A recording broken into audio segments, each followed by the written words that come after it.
Welcome, ladies and gentlemen, to a new episode of the X Button, Season 3, Episode 46. I'm one of your hosts, Alejandro, and with me is the Dungeon Master.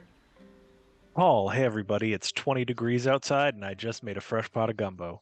Ah, that sounds so nice. So freaking nice. That's one of the things that I'm Yeah. so jealous of you being in the North Carolina now, just hearing that.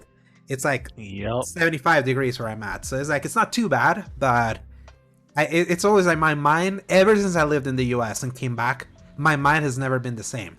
November to me is always like cozy weather, and December also is like, I got a taste of what cold is like, and not El Salvador not being cold at all. Even though I have been back for 5 years now since I came back, my mind still doesn't like assimilate it. Like my mind is still like stuck in the other ways because I love it. I used to love that, but hey, Paul, like November's done. Yep. Like It's we're over. recording, yeah, we're recording literally Tomorrow the is last literally December. all the time, and you've been gone from the show for like 2 episodes again. Yeah. So Again. becoming a kind of common occurrence from this year in particular for always reasons beyond your control. That's what's so funny. Yep. It's always something. Yeah. But yeah, I'm excited for us to wind down the year because this is the wind down. It's like we only have 2 more left for this year. Like the last episode airing is gonna be on December 15th. So our last recording will be in December 14th. So and then we'll be back in January for season 4. Yeah. Can you believe that? Technically our 5th season if you count 2020, but that's season 0. like I always tell Sebastian, like I was telling Sebastian, that long combo we were having.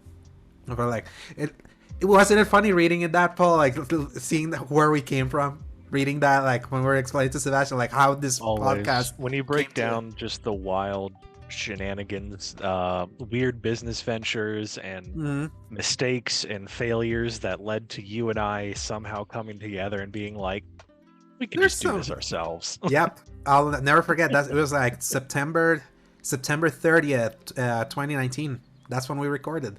But yeah, you and I, and that's Yep. kind of like what that was the light bulb moment of like, you know what, we could make this work, and that's where the X button happened. And since then, like, I'm glad that especially this year, Thanksgiving already happened. Happy post Thanksgiving, people, because we didn't post that official episode on Thanksgiving. I just put that extra thing in interstitial crossover. Something to be thankful of this year, seeing how much like it hasn't just been just the 2 of us this year, especially like in the circumstance of your big move, having Sebastian kind of like come in to fill up, and my connections to Season Gaming getting some cool guest stars. Also, like in October, I'm like, I like that idea. Real That it's bangers, that's yeah, for sure. so it's like it feels like it's slowly the show is getting a different reach, slowly but surely. That I'm like, yeah, it's like I can't wait to like keep riding that growth as we go into the into the new year. So, but enough of that, because this is the X Bottom podcast, our gaming podcast that posts every Fridays from 2 p.m. onwards, God willing. Available on the YouTube channel Escape Gaming, as well as most audio services around the world, Apple Podcasts, Spotify, and the like. You can find links in the RSS feed at tinyurl.com/escapegaming. If you enjoy our show, give us a like and subscribe. And a little bit of housekeeping. So last week's for Thanksgiving, Sebastian gave me the episode that I recorded with him for the single player experience, where we talked about Spider-Man 2 like in long detail. It was a 3 hour and 10-minute episode. My goodness. Yes, because he usually, like when he records with us, he always asks me if he can post the episodes he recorded with us on his feed. So he let me do it kind of like the opposite way. So, and thankfully, because I wanted a little break for Thanksgiving, because otherwise I would have had to record, even though I had to record something, because I had to put kind of like an intro that I recorded by myself. So you can go listen to that. So if you, for some reason, still want to hear about Spider-Man 2 like a month out, and you thought the 1 hour and 10-minute conversation me and Paul did wasn't enough, that's kind of like, that one's for you. If you just want like the quick bite, there's the other one. So That's the final form of Yeah. Spider-Man discussion right there.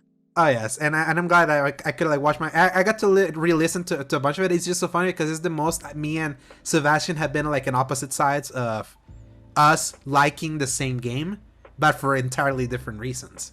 So it was funny because it was also, I don't like this, but he liked it. He liked something I didn't like, and like that. So and he loved that. So yeah, he might be back with us next week because of Game Award stuff, but Sweet. Definitely. Yes. And also, yeah, you can go listen to me and Sebastian kind of give our predictions of who we think is going to end up winning those little categories of that horrendous nominee list that came out from the Game Awards this year. Which I tell you, Jeff Keighley has been defending himself a lot. Like, I think he has received a lot of pushback with how nominee selections came out this year, because it's clear more than ever the jury that he's picked, just by getting all these different outlets, don't give a crap, and it shows. Has he given any like actually acceptable responses though? Because the only things that I've seen were not. No, really not good. at all. No, because he, especially the indie one, was unacceptable. Like, absolutely unacceptable. And he had a live stream on Twitch where he was asking questions. He was in the defensive a lot. That says a lot. That is like that this. It just feels when you look at that nominee list, when you hear of 2023 as the greatest gaming year probably ever, his list just doesn't feel like it represents what this year was. In fact, his list makes this year feel worse, like when you look at it that way. And I always said it, like, his game awards are like the least important in the grand scheme of things.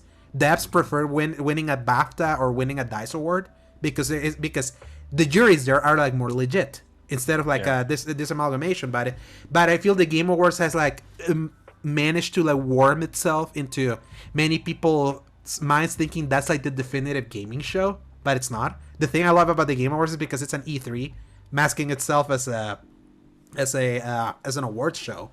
That's where we get cool announcements. That's where we got Armored Core last year.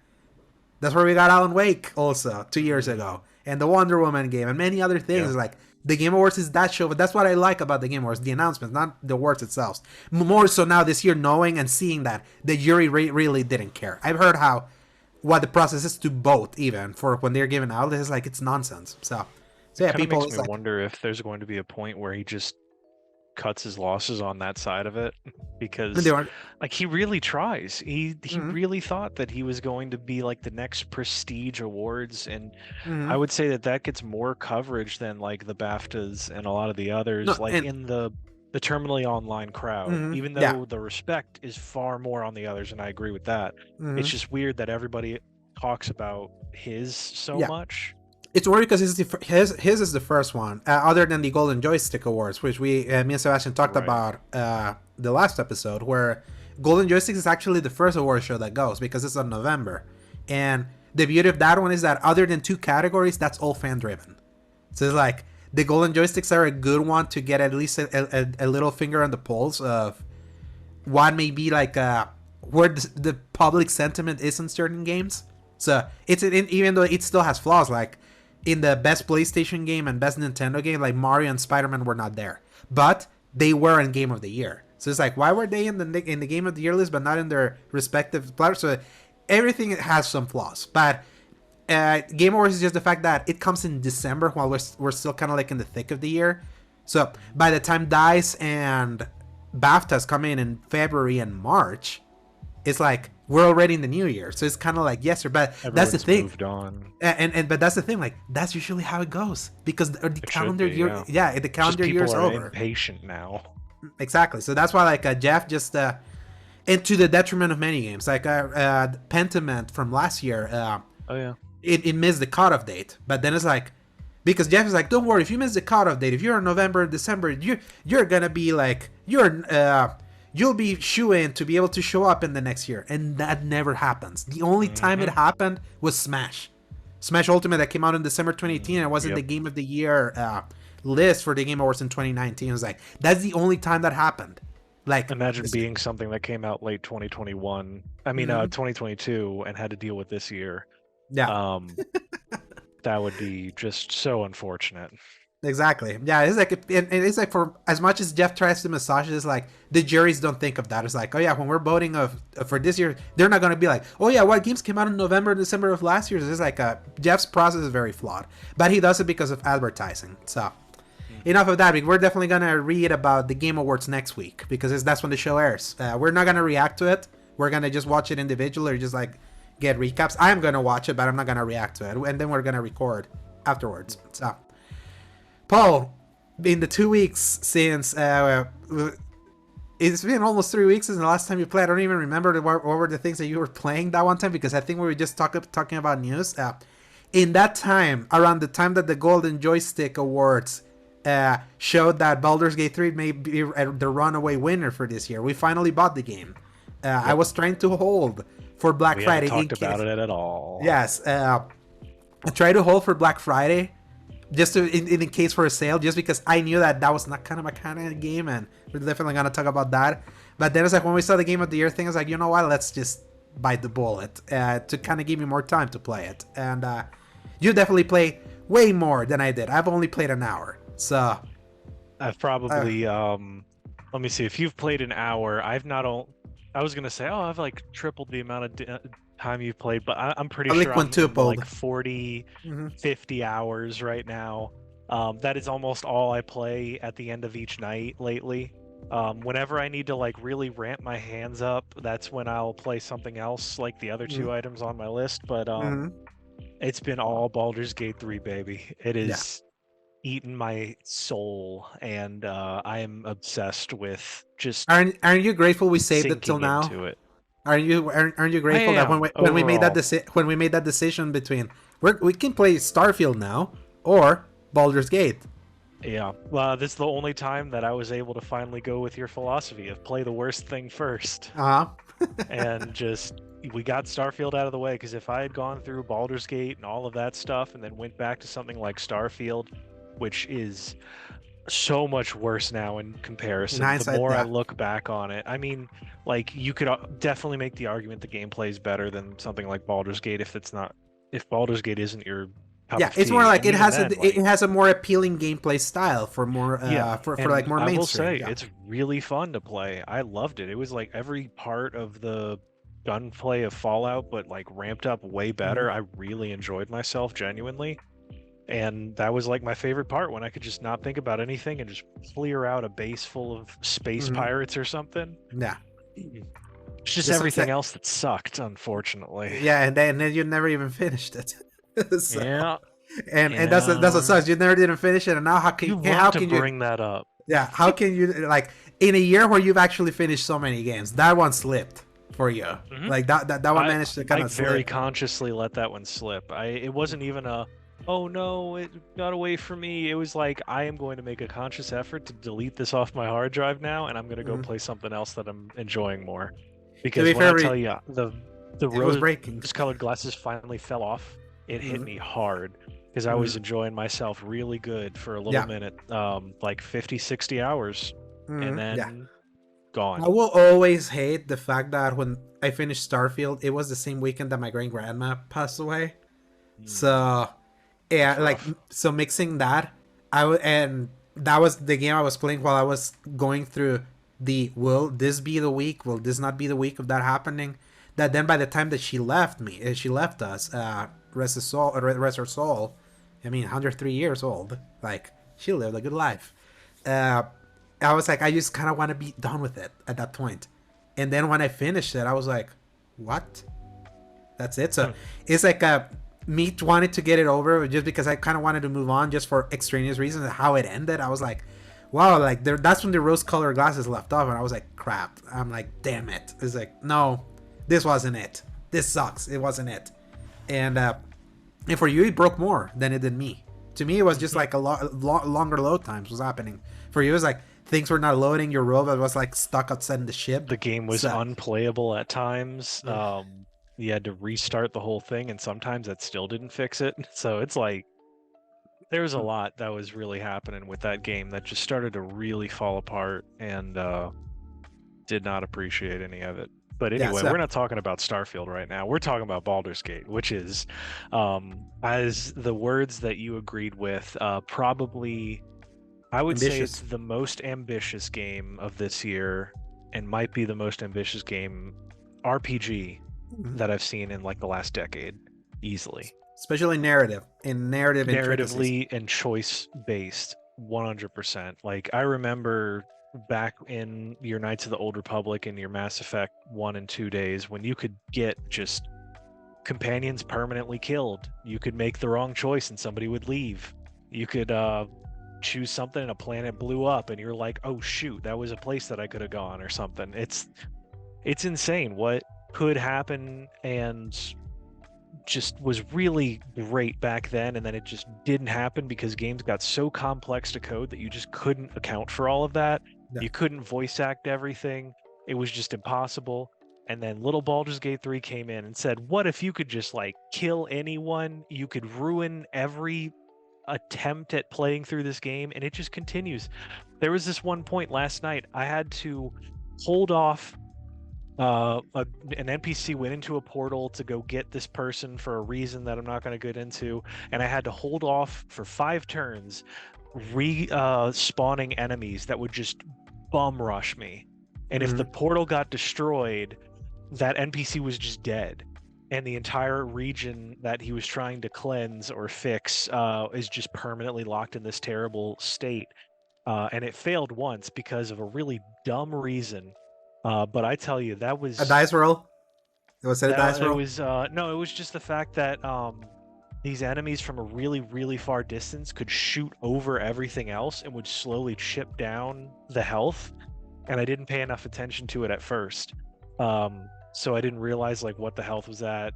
And then suddenly it just like broke the portal. Everybody disappeared, and I was standing there, and he's like, "He's dead. We can never cleanse this area now." But like I could have just continued the game if I wanted to.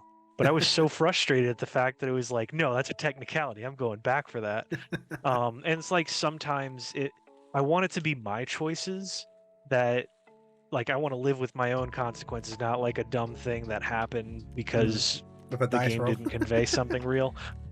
And sometimes, the dice roll is just really crappy, but sometimes I'll let it play out, especially for the lower priority items, because it's usually funnier, and I've learned that you can actually get more out of them by failing certain... I don't know how to explain it, because if you just win, you kind of like take some of the fun away from it, but if you lose, sometimes it introduces new elements to the situation, like a new person shows up, or you find out something new that you wouldn't have normally. But anyway, there's a lot going on with that game, and I'm so glad that I've been sending it. This is all like just a compiling of all the messages that I've sent you, basically, about my thoughts on the game. And so let's see. I'm blown away by the versatility and just spoiling for choice on how many ways you can tackle a situation. If there's a place that you can just fight people, you'd think that the turn-based nature of it gets old after a while, but the fact that all of these environments are so well thought out with tons of verticality, tons of moving objects, tons of mechanisms that you can activate and use against your enemies or can be used against you, hazards, pitfalls, crazy nonsense that like when you have all of your tools at your disposal, you can fly, you can go high up, you can get really low down, you can go invisible, you can completely negate all of this, you can throw grease down and then shoot a fireball at it and just blow the entire thing up and create a napalm bomb. You can throw water on the ground and electrocute or freeze enemies. You can I've heard of that one. do all of these crazy combinations that both work in like regular D&D, but some of the ways that they've kind of adapted the rules of D&D towards what would work better in a video game is genius, because 1-to-1 it's very difficult to do some of that, and also there's like either mistakes or things that they didn't expect to happen in the regular D&D rules. They were just like, don't worry about it. There was like little things that you couldn't do easily with the whole like item interactions, throwing objects, getting up when you're knocked prone. It's such weird intricate details that they kind of gloss over some of the more unfun parts of it to just let you enjoy the experience more. And then that being said, this is an extremely dense game. Yeah. This is so difficult to get into, and if I wasn't like fresh off of a current campaign in D&D, I would not know what the heck I was doing. I'm so glad that I've at least either played the game or watched friends play it. Yeah, you're waving your hand because it's absolutely true. Like I would say, even if you've played it before, it's like a whole different ball game. And it is so hard to sit back into it. And I I do not envy anybody who tried to step into this game without that, because it very much affects your enjoyment of the game, because you have to fight such a learning curve that they almost assume that you just know how to play D&D when they start. And I will give them, like, they set you up to just hit a button and it does all of the calculations behind the scenes. Really thankful for that, because normally even just one attack is roll to hit. You roll to hit the damage. You got to remember what the thing does. You got to remember if you have bonuses. It just does all of that calculation for you. Don't even have to worry about it. Thank God, because I suck at that in the real D&D. But it's a challenge to go through all of that, and there's weird rules that it doesn't explain to you, like the fact that when you're doing your stat sheet, you can't get higher than a 16 unless you do certain things. They give you by default odd numbers, and they don't explain that odd numbers do not count towards your bonuses.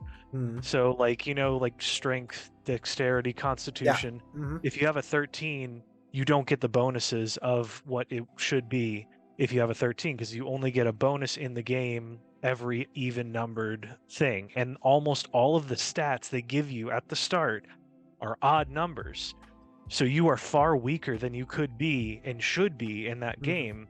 And so you have to go respec every single character to just play the game normally, because you have to bump everybody up and move everything around. It's really dumb that they did something like that. And then on the other side, they let you respec for just 100 gold. You can completely revamp everything. If you're not feeling it, just redo it. And that is not a thing in D&D normally. You are locked in. Diablo lets you do that with 1 gold. Yeah, okay. Well, it does actually. It does until a certain point, and then it really compounds. Later on in the game, it's a lot more expensive to do that. But yeah, it lets you redo all of that, and that's sort of just the way the economy is, because at this point I've got like 3,000 gold. It is nothing to just throw 100 gold at this one NPC that lets me do that. And because you only have to do it every once in a while, it's not much of a big deal. But anyway. Let's see. So I talked about the economy, all of that stuff, the narrative side of it. Excuse me. Structure. It's dense. It is definitely not polished. I will give it that. Because everyone that try to hold this game as this beacon of like, this is what a highly polished and ambitious AAA game should strive for, and I'm like, I'll give you ambition. Polish, I've been hearing many things about. How much it's very clear that Act 1 had a lot of polish put into it, because that's the one that was allowed people to play for the early access. You could do that all you wanted, and all of the rest kind of came after that. But there is like an issue where all of your quest markers will disappear on the map. That already happened to me, and I'm just early on. Ooh, okay. And apparently it's just not a fix. It's just that's something that happens. I had one thing where there's a marker that doesn't give me the quest underneath it. It's just there. And I'm like, I have no idea what this is. Turns out it was a quest marker showing up before I was that point in the quest line. So I was going to the wrong spot for it, and I had to like find where the NPC actually was, talk to them, and then I could actually go to where it was telling me to go. It's very unclear on like what you need to do. I will say when it works, you're either given an exact space to go or like a little region, and it's very easy to find what you're doing there. But like you can screw yourself over very easily, and that's almost by design, because that's the whole thing that I just started this conversation with, which is, oh man, it's so great that you can actually like make choices and live with the consequences.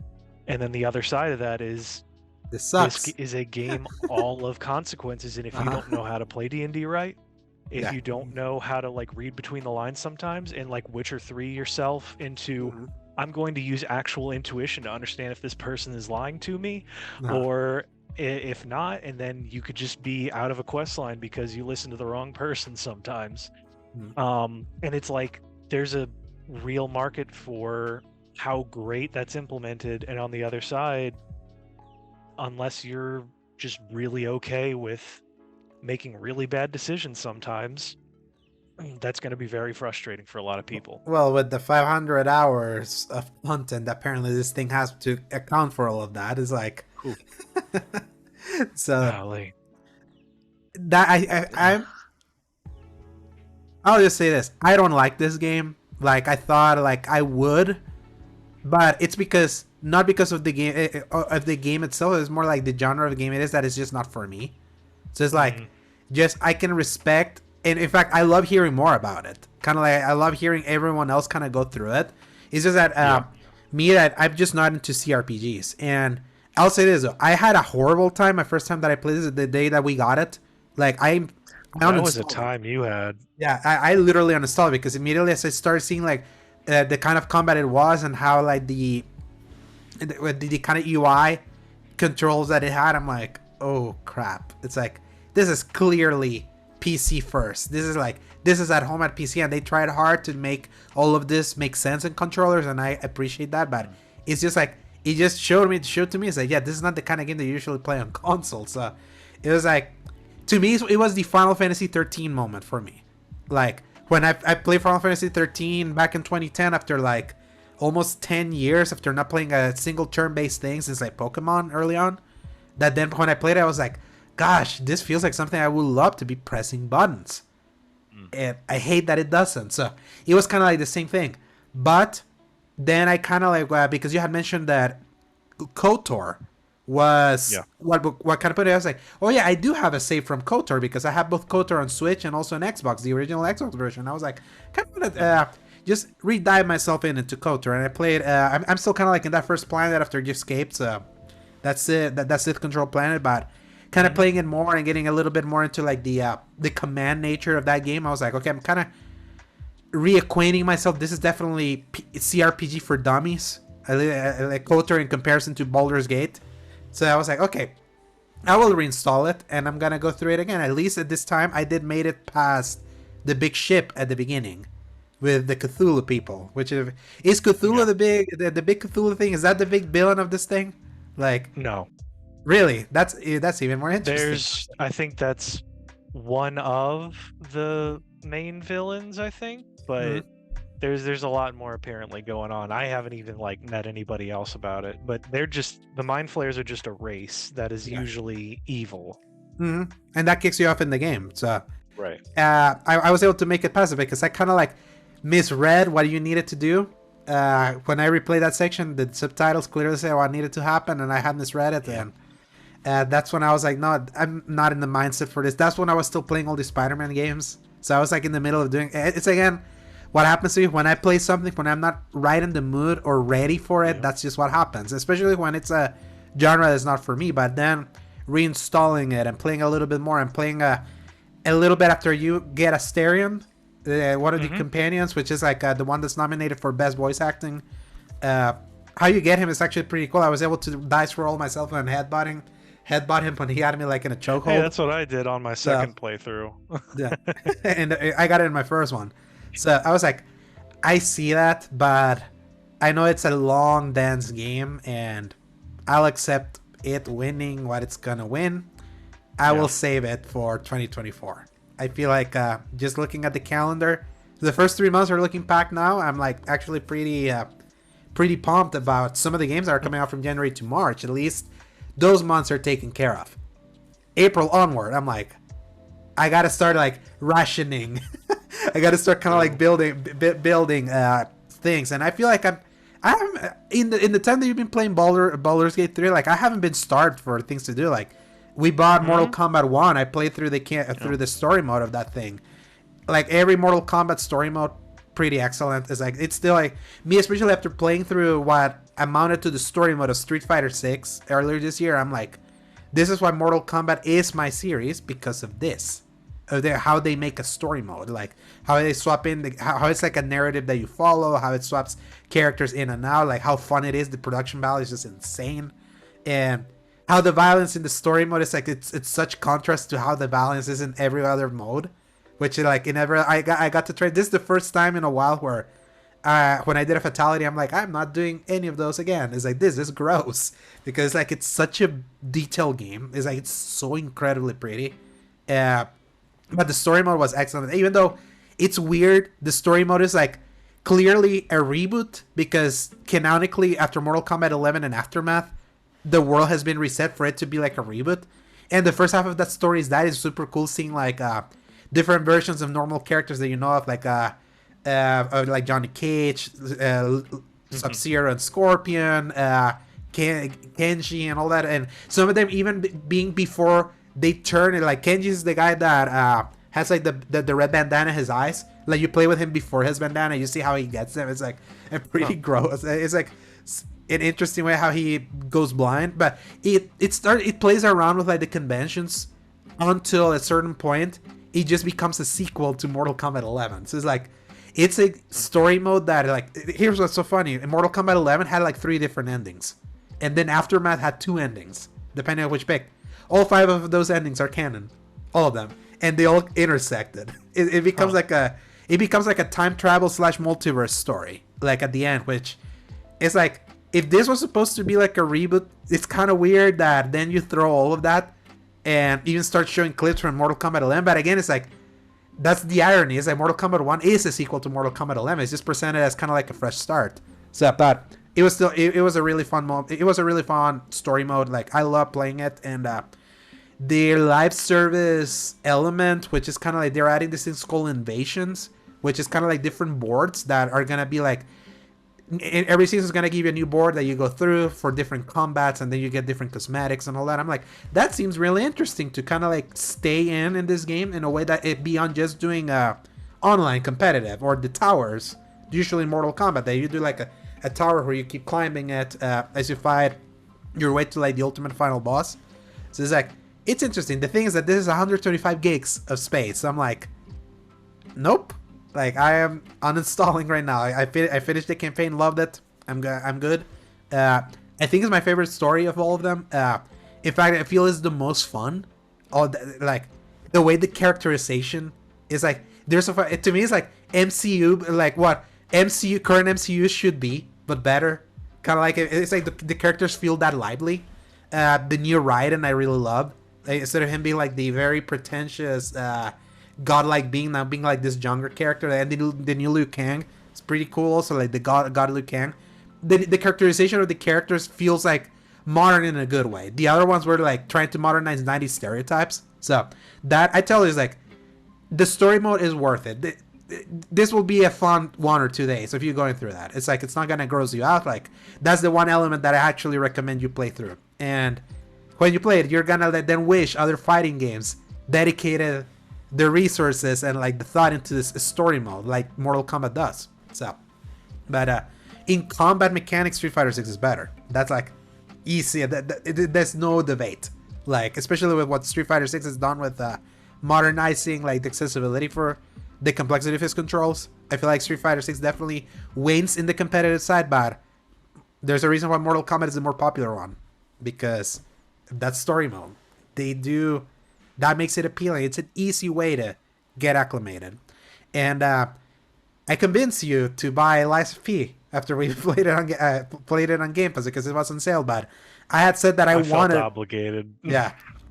To me, it was like... what I wanted out of Baldur's Gate.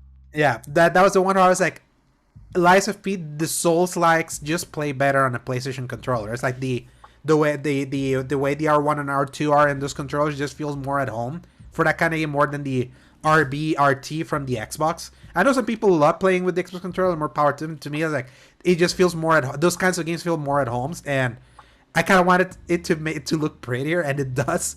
I actually got to put the Series S version and flip the TV back and forth. It's staggering, like the difference in quality and in visual quality, especially for a game with such an incredible style as Lies of P. So I think I'm halfway through that game, and the good thing is that I've been playing it after all these patches that just keep making the game easier and easier. So this is like the perfect time to kind of like play it, because they just, in fact, I saw another patch came out today that made it even easier. So I was like, that's interesting. It's like they're the opposite of FromSoft, which are like, oh yeah, get good. And it's like, no, we're gonna help you guys with like fixing the parry timing, or like the kind of like the animations of some bosses to make them slightly easier. So I kind of appreciate it. I still haven't finished it, but it's like Lies of P, like I said, it's still especially because I also played Lords of the Fallen. That I did buy by myself, but I bought it for the both of us because I had some disposable game. I kind of wanted to try it because that one's co-op, and Lords of the Fallen. Did you get to play it at all? Yeah, I played it briefly, and I would say Lords of the Fallen is the prettiest Souls-like, like in a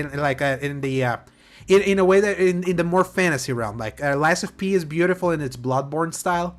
Lords of the Fallen is more Dark Souls, but it's like feels quick. It's very quick. It's very nimble. It's mechanic of the two planes of existence, where you hold like a lamp that sends you to like an alternate dimension of your same environment, and how that sometimes dovetails with you when you get killed.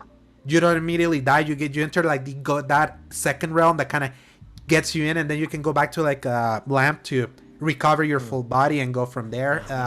It's like, and similarly as with Lies of P, this is an interesting Souls like that has Sekiro's parrying also, but also the iframe dodging. So it's like it has both. So it was funny, like you could theoretically like alternate between Lies of P and Lords of the Fallen and have like the muscle memory of the L1 to be able to do like the right as they hit, press L1 for the cling that will stun enemies. So it has that. But what I'm saving for Lords of the Fallen is the fact that it's co-op and it's seamless.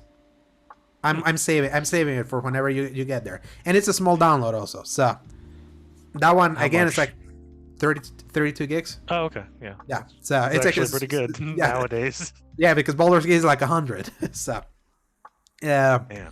So yes, like, and then Destiny 2 finally like released the new Season of the Wish, the final season for Destiny 2, because after this they're moving away from seasons into episodes. So we got to play briefly. Our clan got aflamed again. Like everyone started playing again because a specific weapon got added to the game that was like such a wonderfully meta weapon from year 2, which was Breakneck, which is available over in Gambit. And the new dungeon comes out tomorrow when we're recording, when the day this posts. And just looking at some of the screenshots of where that dungeon is located, already that already makes me excited to just be able, because I hate underwater stuff. I hate it. And that was the problem with Ghost of the Deep, the dungeon from earlier this year. Like, it was because you're underwater, and you played that season, remember? When you were, like, doing water stuff? It's like, it slows you down, like, having to find the bubbles, and there were so many sections in between encounters where you had to go through that just... Dungeons are fun to be repeated, like we did Duality a year ago. Yeah. It was like, those are, like, mini raids to do with 3 people to be able to like farm over and over and over again for some really cool weaponry. And the weaponry of that raid wasn't that great, and the armor was kind of cool, but I was like, I'm already good with the armor, how my armor looks. I was like, I'm not like gonna be playing to farm that. In fact, I managed to finally get my cowboy hat from Spire the Watcher. That cowboy hat looks really nice. That one was worth like farming. But I would say, like, yeah, that was one of the most unique looking. Excuse me. One of the most unique looking armor sets and weapons in the whole game. I mean, just the fact that you were getting like a legendary Deadman's Tail scout rifle, essentially, was fantastic. So that was a really good side of it. I think, I've never actually even tried the underwater dungeon. We'll get you through it. If we play tomorrow, just for shits and giggles, if we play with Spartan, I'll tell her, let's take you through it, so you can at least see it. The final boss has interesting lore. It's just that it's a dungeon that can go a little too long, because it's like there's a lot of health. The bosses in that dungeon had too much health. So it's like, it's not something that you can melt quickly, like you could Keitel or that big robot from Spire of the Watcher in comparison, but at least for you to see it once, because you're right now at the point where, because you said you got a Breakneck, right? Yes. Yeah, so you play Gambit. Same old maps as before. So it's still playing a lot of the same old stuff that is just not gonna make you re-engage with the game.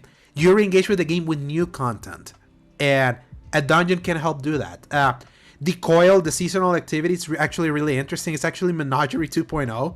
Menagerie was like from year 2. It was like the introduction of like the 6-man activity, though I don't think this one is 6-man, if if I don't remember correctly, but it was like one of the more rewarding loot chases of the game, that you could get like 7 pieces of loot in one run sometimes. And apparently you can get as much with this one, because you get the seasonal weapons, you get repriced weapons from the Dreaming City, and also you get Season 8 weapons on top of that. So it's like, there's so much in the pool, and you get so much, and that's kind of like what I was telling you. It's like, it's the Diablo thing that showers you with loot that may be desirable. So that should be something that you engage with a little bit more, because other than that, it's like, the rest of the loop of Destiny is still Destiny. We still need to wait for a final shape for...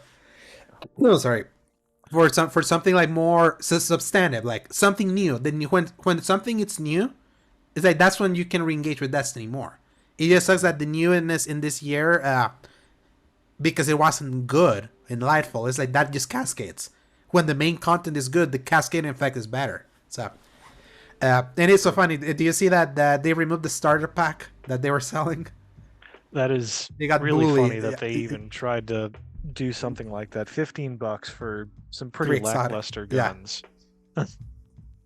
It's just like kind of like Dado said it best. Is like at a time where you're at your most fragile after the layoffs and all of that. It's like where you need as many big optical wins as you can. Selling that thing was like completely eliminating any chance for you to get any positive press, and they responded. Yeah. They have been like responded a lot.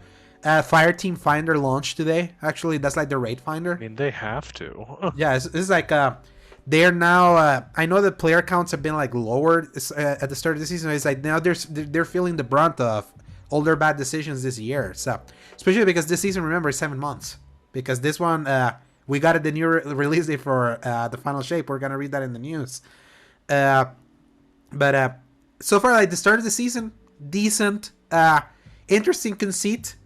I'm glad to be kind of back into Destiny a little bit, but I'm not like fully back, because I've been playing. I've been going through like the Call of Duty campaigns again, just for like Modern Warfare 3. I kind of wanted to see if it was just rose-tinted glasses like with the previous ones. And I tell you, just real quick, like the Modern Warfare 2019 campaign, which I have crapped on this show sometimes. I've been like, yeah, it's like I'm not as big a fan of. I tell you, like in hindsight, it's so much better. Like it's so much better, that 2019 campaign. Black Ops Cold War, excellent. It's also super short. The Black Ops Cold War campaign is super short. I was actually surprised about that. And also Vanguard's was also pretty short too. So it's like I remember Cold War took me a little bit longer because I wanted to do the that side thing where you have to actually solve the codes and stuff. Yeah, I didn't do it this time, so it went super quick. So that's what made that interesting. They did something interesting with that campaign with like some side activities, even though it was technically a short campaign. But it was like the bombast of that campaign is fun. Like kind of like the woods and mason of it all is just like tickles the nostalgia. Even though it's not as good as Black Ops 1 or even Black Ops 2, it at least gets close to that. That makes me excited for whenever we end up going back to Black Ops, because that still feels like a fun time in that sub-series, because I'm going through the Modern Warfare 2 campaign, Paul. That campaign puts me to sleep. So it's not like our reactions to that campaign last year were not like just bad. It's like now replaying it and playing through all of this is like, I know it's not burnout. It's just that campaign is boring. Like the sniper section. Worse than this campaign, which we didn't really like either. Yeah, and that's the thing. Like at the very least, like the Modern Warfare 3 campaign goes quick. That's like the only thing. The thing is that Modern Warfare 3's campaign is soulless. That's the only problem. But Modern Warfare 2's campaign is boring. So it's like, do I want the short, soulless, like stitched together campaign, or do I want the better made but ultimately more boring one? That's kind of like the two sides of the same coin with this past two campaigns. And it sucks that they have tainted the Modern Warfare side in the campaign. And when it comes to campaigns, it's like Modern Warfare is tainted. But in multiplayer, you've been playing Modern Warfare 3 2023 multiplayer. It's fun, right? Like some of the changes, it's like now that I played more of it, they fixed my complaints from the beta. Readability is actually good now. Like they actually brought readability from 2019 into this one.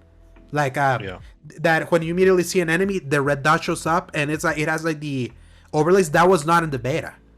And with how bland the game looked, that was a problem. But now that they added that, like they sharpened, they like increased the sharpening thing of the maps. So it's like the maps look like super sharp. Also in a very uncanny. They added the contrast on the enemies themselves, so it's much easier to actually follow when that's an enemy sitting there versus that's just the wall. And I gotta say, like the multiplayer is definitely a step up from Modern Warfare 2 2022. It Yeah. is it is night and day. It is so much smoother. It feels better. The whole like crouching and jumping and drop Mm-hmm. shotting isn't as bad as I thought it would be.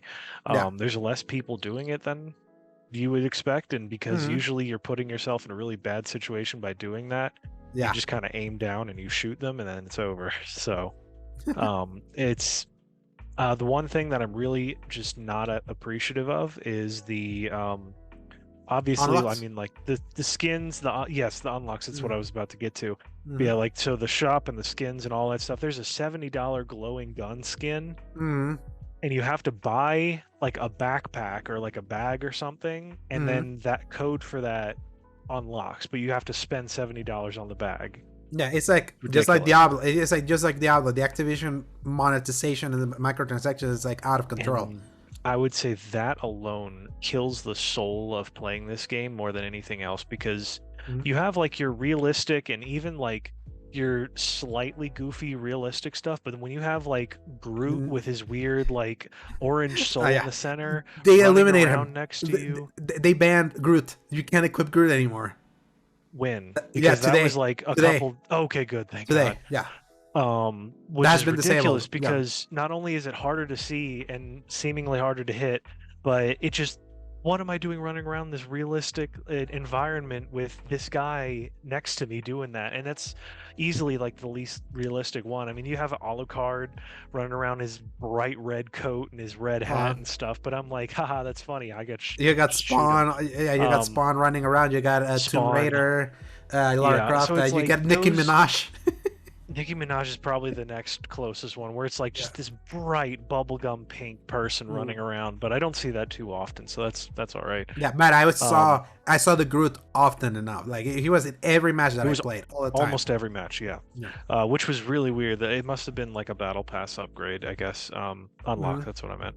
But yeah, so there's a lot of that stuff. But yeah, the unlocks and that process are so frustrating because you have like a handful that you can get. We're regularly playing the game, and then And then like the challenges, more right? than half are like you have to get to level 55 to unlock the challenge, to unlock the gun. Mhm. And sometimes the challenge is even like guns that it shows you, it says, hey, get like the basically the 5.56 version of the AK-47 Mhm. to this level. The problem is, to get that one, you have to get first the previous AK to like level 14 or something, and you Mhm. have to get to unlock that gun is you have to get to level 55 and do the Yeah. challenge. Do you remember how it was in last year? Because like to unlock some weapons, you needed to get a certain weapon up to a certain level. Yeah, That it's one at kind of least. that same Yeah. process, but this continues that to an absolutely ludicrous process, where at least it started with that, where you could just unlock that one gun, Mhm. play it to a certain level, and then you're fine. But this one is like, oh no, you have to get to level 55 first to even Mhm. unlock that ability. And I'm Yeah. at this point like level 43 or something, but I've put like several days of like really pushing it. Mhm. Already unlocked pretty much everything I wanted for the other guns. The fact that you freaking the certain attachments are attached to a certain gun that you have to unlock and get to a certain level to do that. I hate that so much. Mhm. I despise it. But then there's the Modern Warfare 2 maps are hit or miss. Yeah. It's so funny Especially that they just now. brought them in, right? It's just so funny and without any. This was DLC. That's what's so funny. It's clear as day that this was DLC. They just fixed movement. Like they could have easily been patched. They just kind of like made it its own game. But it's so funny that they brought back 4 of those maps already. On top of like the full suite of Modern Warfare 2 2009 maps. They're adding 3 new ones in Season 1 next week. So I kind of want to see like what new maps look like and see if they actually designed these maps for the movement. Because the one thing that I don't like about getting the 2009 maps back is that it's just clear a lot of them were designed for camping. So many of them. And that's, and especially with the mechanic of just click R3 or RS in the corner to be able to like corner shoot. It's like you have the mechanics to slow play, but they added quicker movements. It's like the game is not, it's like, which one is it? Is it the camping like long maps to for distance play or the run and gun? They just basically put both, and there's so many maps in Modern Warfare 2 that both work well for that and don't work for it. So it's like it has the full swath. So it's like I'm kind of mixed on that, and I kind of want to see what else they are able to add to kind of like balance all of that out, and maybe just bring the entire suite of Modern Warfare 2 maps. So I just have to uninstall Modern Warfare 2's multiplayer because it's all the one file size now. It's only 108 gigs if you just have the multiplayer, and it has everything. So it's like, okay, at least that's short. At least that's small to kind of keep in, and it's still like Call of Duty multiplayer is still a good one to just unwind. That's it, at least at the very least that they it still hits on that thing. But before we move into the news, Paul, like would you have expected 2023 to be the year where we got into Fortnite? Yeah, I'm still slightly ashamed of it. I'm just kind of like, oh gosh. But I have to give it its flowers on the side that I finally listened to y'all, re-downloaded it, and played the zero build version. And it's more than just the zero build side of it. The new engine, the new mechanics of physics or whatever they did feels so much better running around. The shooting is solid. I am destroying people left and right. And there was a point like a few days ago, I just got on by myself and I played solos and duos. And it's a different beast, and it's hard to sit in that for very long. I have to like check out of it after like 2 or 3 matches. Oh yeah. Unless I'm with somebody. Yeah. If I'm with somebody, it's easy to just keep rolling. Like we did in that. When was it when we played that we got like those? We killed 46 people as a team. It was insane, and one of us had 26 of them, and it was nuts. But that was a time, and like part of me wants everybody to get back into that. And I was like, just drop Destiny, go back to Fortnite, guys. And that's the thing. Like we're in the honeymoon phase. Once the dungeon rolls in, we see like you'll see that others are gonna, because obviously we have clan members that became big Minecraft guys. Then from Minecraft was birthed into Call of Duty and Fortnite. So, and also, I bet you, because Warzone 3.0 launches next week also with the new map in Urzikstan and with the new with the whatchamacallit, with the new mechanics also. Because if you play Warzone 2.0, it's still the Modern Warfare 2 slow movement that people didn't like. So, I didn't realize that. So it's like Modern Warfare 2 was not a beloved game. Like now that like the kind of like the dust has settled, like there was more hate for that game than I was anticipating, because obviously I had my disappointment with the campaign last year, but we played the multiplayer back then and we enjoyed it, but it's just that it didn't stick for many people because of the mechanics. So my pillow was like driving me nuts in my background. But Fortnite is like, I have hated that game for so long, especially because I hated how big it was and I hated that I didn't like how it played. So it never computed for me where I was like, the shooting of this game sucks. Like, how is this game so big for a game that, in my opinion, like I have played way better third-person shooters, like way better.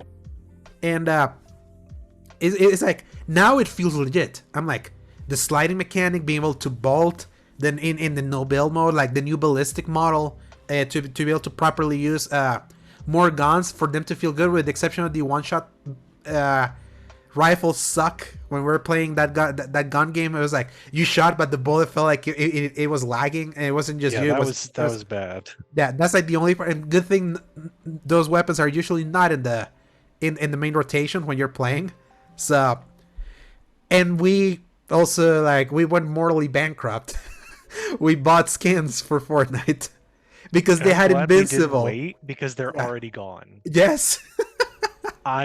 I did not realize that even when they hype up something like that big for a big crossover thing, it's like it's short 2 days, and that's it. I was like, oh, I'm so glad I didn't wait, because I thought it was going to be like a Destiny thing where it's like, oh well, the season is up, you have access to that, but no. Is the especially if it's not as intrinsically tied in gameplay like the Marvel stuff or the Dragon Ball Z. When they added Goku, they also added the Kamehameha attack. I did see a lot of videos with that, and then like you said, the Spider-Man swinging and stuff. That was a whole thing. Yeah. So yeah, it's just impressive that now this is just I realize now why everyone wanted like the meta thing, the metaverse to Mm-hmm. take off, because that was basically what Fortnite Yeah. created Mm-hmm. and popularized, where it's Oh yeah. like you can just have virtual concerts and crazy nonsense that transcends what the medium is, and all of these greedy business people want to cash in on that so badly. Mm-hmm. And part of me's almost glad that Fortnite exists just as like sort of a you'll The never do it. yeah. You don't try it, Yeah, please. because it's like Fortnite figure it out. Like their art style, like the art style makes everything work. Even though, then like, for example, you almost caved in for the Anakin and Darth Maul skins. I'm It's glad I just didn't, but they look great.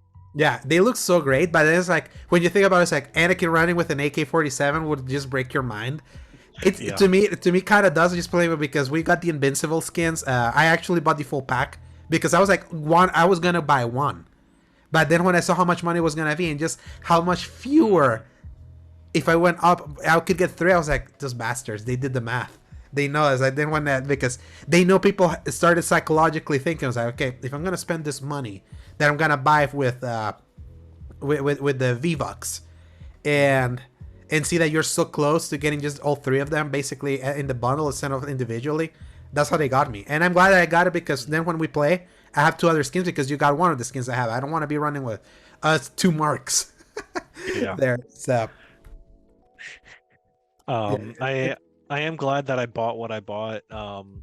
And the only thing that's gonna get me to buy more is if I happen to be on, I guess, the one day where they change things, and yeah, it happens to be another Star Wars character. yeah, I'm definitely going back in this. this. Yeah, I'm going back in December because the new map. Because right now it's the OG map. They did kind of like this brief, kind of like nostalgia bait. I want to see a newer map and kind of want to get acquainted in something different.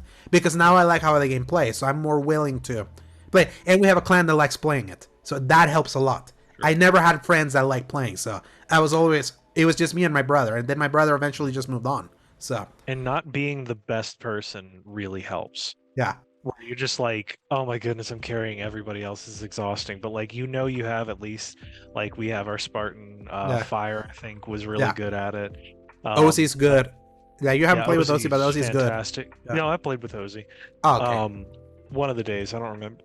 Remember which. Oh yeah, yes. The day we played the free for all. Yeah, that's right. That was fun, the gun game. So yeah, there's a lot of happy surprises out of that process, and I'm glad that that's one more thing there. The only problem now I've realized is I have like 5 games that I'm all playing simultaneously, and it's taking 100% of my hard drive space. I cannot download anything else right now unless Avatar's coming. Avatar's like the last. Have to make the sacrifice hard one call to delete either Fortnite, Destiny, or Call of Duty, because they kind of all fit the same mold right there. Yeah. Probably Call. We'll see. We'll get to it when we're gonna take stock of the clan to see Call of Duty is a great, like, I have 15 minutes to just goof off, but Fortnite is like, it takes a little bit too long usually unless I just goof up. So it's hard, honestly. I feel you, but we'll definitely get there when we get there. All right, Paul, enough about the games that we've been talking about. We got a few news to talk about after we did a little bit of a culling after we saw the docket, which kind of nailed down a few. So, press X for some news.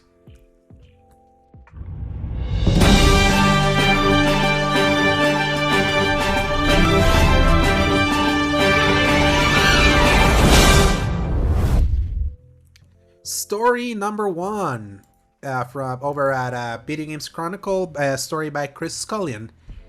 Gears of War franchise narrative director joins God of War studio Sony Santa Monica.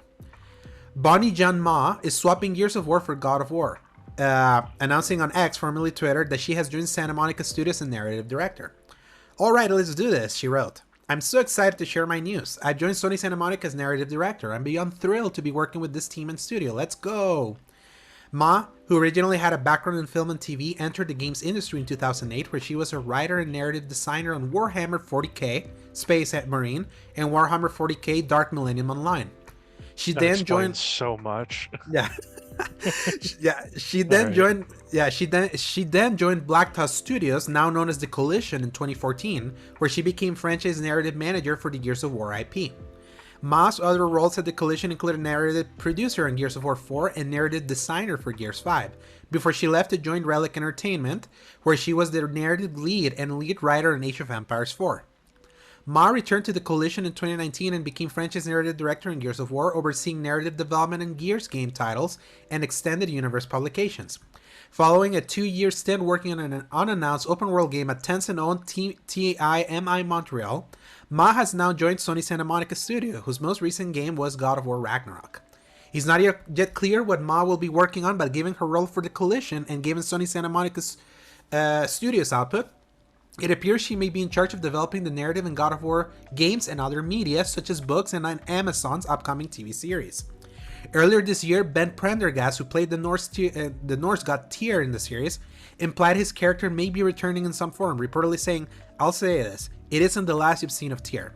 Prendergast's comments weren't necessarily confirmation that another God of War game was in development and could have been referring to separate God of War projects such as Amazon series, and this is not in the story, but there is rumors that there's that DLC that they're doing for Ragnarok.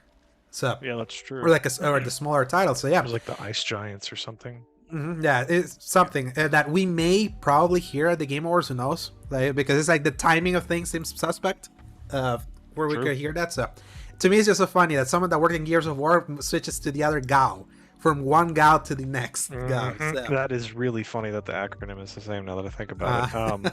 She just needs to go work on like some kind of Game of Thrones reboot, and we got the full trifecta, huh? No, Game of Thrones is got. That would be for. Oh shoot! What am I saying? Yeah, Ghost of Tsushima at the Game of Thrones. Both of those are got. Are gots. The got. So. Okay, she has to jump over and then do the gots. Mm-hmm. But you know what? Kind of this strikes to me the first. It's kind of like a perfect match. In the way that you and I have been talking about that, revisiting the Gears of War series, where you have the bravado and machismo side being downplayed as things went on to this really tender and close relationship aspect of the series. Oh yeah, because like you said, the band of brothers side of it, where it's like the first one doesn't really have as much of that. The second through, it is like. These men will like openly weep and hug each other and stuff, and you're just like, you're devastated, broken, because you are emotionally tied to these characters, and the whole game is just about chainsawing other creatures that look kind of like humans but aren't really. So I think this is the perfect jump for somebody who really seems to have spearheaded a lot of that, especially since she was involved in a lot of the later games. That is exactly, I think, the person that Sony Santa Monica could really use. Oh yeah, to me, I'm just more curious to see like what is their official next step. Obviously, we heard about that DLC, so I'm expecting that DLC / smaller game to be what's next, kind of like a Miles Morales, I would hope. Yeah. But then kind of be like, what will be the next thing, and what will she work on? Because remember, there's that Cory Barlog game that we know he teased that he was working on when they talk deep about Ragnarok, and it was like, oh yeah, Eric Williams is the one that's directing it. I'm doing this other stuff that I'm gonna talk about much later. And I feel like Santa Monica right now, especially with the quality of both 2018 and Ragnarok, even though I have been more critical of Ragnarok recently because it just hasn't stuck with me as much as 2018, but I still appreciate 2018 quite a bit. I need to see what's next from the director of that game, or if Sony Santa Monica can finally like break away from just being the God of War team, because I know that has been kind of like their desire for a while, because other than a PS2 game named Connecticut, early in PS2, God of War games is all that studio has done since 2005. So their sci-fi game that got canceled in 2014 was like something that stung them, and I wonder if they still want to make that work. Especially now that they have like a safe bet in God of War, because when the sci-fi game got canceled was when Ascension happened, and that was like no longer a Bedrock. Ascension failed for them, like relatively speaking. It's still decent, but it was like it went from like the $1 million seller to just 100,000 copies or something. Like it was that bad, like the steep decline between God of War 3 and Ascension. So I just hope, because it's like it feels like every other studio in Sony stable right now, it's like stuck in sequel land currently. So it's like they feel like the one that can at least give us a new IP, because right now they're just gonna keep iterating. So hopefully that will be one that she works on. So I feel that's a good get that they got there, and I'm also curious what's happening with Gear 6. We need to hear more about what's next for Gears. It's been 5 years. No idea. Yeah. It's really been a while, huh? Yeah, and they sequel baited the heck out of that last one. Yeah, but I also find it really funny that Rod Ferguson, the guy that basically shipped all 5 years of War games, like he worked on the first 3, and then when the Coalition happened, he got hired to be like, yeah, you have experience with the trilogy, like, well, do you want to spearhead this? He went and left to go to Blizzard, and thanks to him, Diablo 4 came out, because he's known as the guy that goes into a place to ship a game, to be like the guy that like be like, no more crap, no more. We're not gonna spin our wheels. We're gonna make this shippable. He's the reason BioShock Infinite was able to release. He joined Irrational like tail end to get that project like done. So he has that reputation as like he's the guy that you want in because he ships products. Funny that he left the Coalition and now we haven't heard from them in a while. So they lost someone like you may have that kind of power that you know how to like clamp down and be like, we're getting this done. So and everything he ships, good. So that's a good thing to have. So I'm hoping Gears comes back. So what were you gonna say? I just thought of a completely unrelated thing. We talked about the Fortnite thing and what would get me to spend money. Mm-hmm. Dante from Devil May Cry would get me in a heartbeat. I would spend almost any amount of money to play as Dante. Bet top dollar somehow that crossover could happen. It's gotta happen eventually. Yeah. I mean, they have all the Street Fighter people. I wouldn't be surprised if it's already happened. I missed the bus or something. But oh yeah. Yeah. Anyway, let's move on. Yes. Story number 2. Since we're talking about Call of Duty. Story by Tom Ivan over at BGC. New Call of Duty Black Ops Gulf War details have seemingly leaked. Backing up previous reports, Windows Central sources claim that unannounced game is a new Black Ops title set in the early 1990s during the Gulf War, with development being led by Treyarch. It will reportedly seek to explore a nuanced narrative of the Gulf War with a critical focus on different participants within the conflict, and it will lean back into more traditional military combat technology and familiar Black Ops gadgetry as opposed to the current and near future tech we've seen from Modern Warfare and some other recent Call of Duty titles. It's been claimed that the game's multiplayer offering could include a large number of classic maps from the Black Ops series, while the round-based Zombies game mode, which first appeared in Treyarch's Call of Duty titles, could also return. Windows Central reports that Activision is exploring the possibility of offering a lengthy early access period as a pre-order bonus, with several days for the base game and possibly weeks for Zombies. The game is expected to be released in late fall or early winter 2024. Concept art for the title seemingly appeared online last year after it was discovered in the files of the Call of Duty Warzone mobile app. It appeared to show an F-117 jet fighter, a stealth attack aircraft, which played a key role in the Gulf War. Activision president Rob Kostich recently said the company has Call of Duty games planned out through 2027, and that 3,000 developers are currently working on the franchise. The latest entry in the series, Modern Warfare 3, was released earlier this month. Earlier today, Walmart cut the Modern Warfare 3 price as part of his Black Friday deals. So, the fact that they cut Black Friday for Call of Duty Modern Warfare 3, it says a lot about how that game was doing. But again, like, that was a DLC. Wow. But to me, it's like, I'm actually interested. The thing that makes me interested about this one is that this is going to be Treyarch's first led Call of Duty since Black Ops 4. Because Cold War was half done by them. Because they were still working on Black Ops 4, and Raven Software and Sledgehammer were working on it. And then they removed Sledgehammer. And then they brought Treyarch in just to do the multiplayer. But Sledgehammer... Raven did that campaign, and the campaign of Cold War was great. That's why it had extra depth to it, because that's a very Raven Software thing to do. It wasn't an Infinity Ward game, modern Infinity Ward rather. I just to go to show, when we found out about this, I was super hyped because the Gulf War era and like that late 80s and early 90s is one of my favorite eras of like military because military nut Paul over here.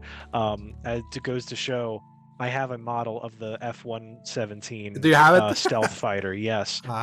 It is crashed to all get out because I was like 10 when I got it, and I used to play with models rather than just put them up on a pedestal. So it just got torn apart after the years and years. But the important thing is that I am like all in on all of that stuff. I love learning about that, and because the Gulf War is both not really talked as much about. Mhm.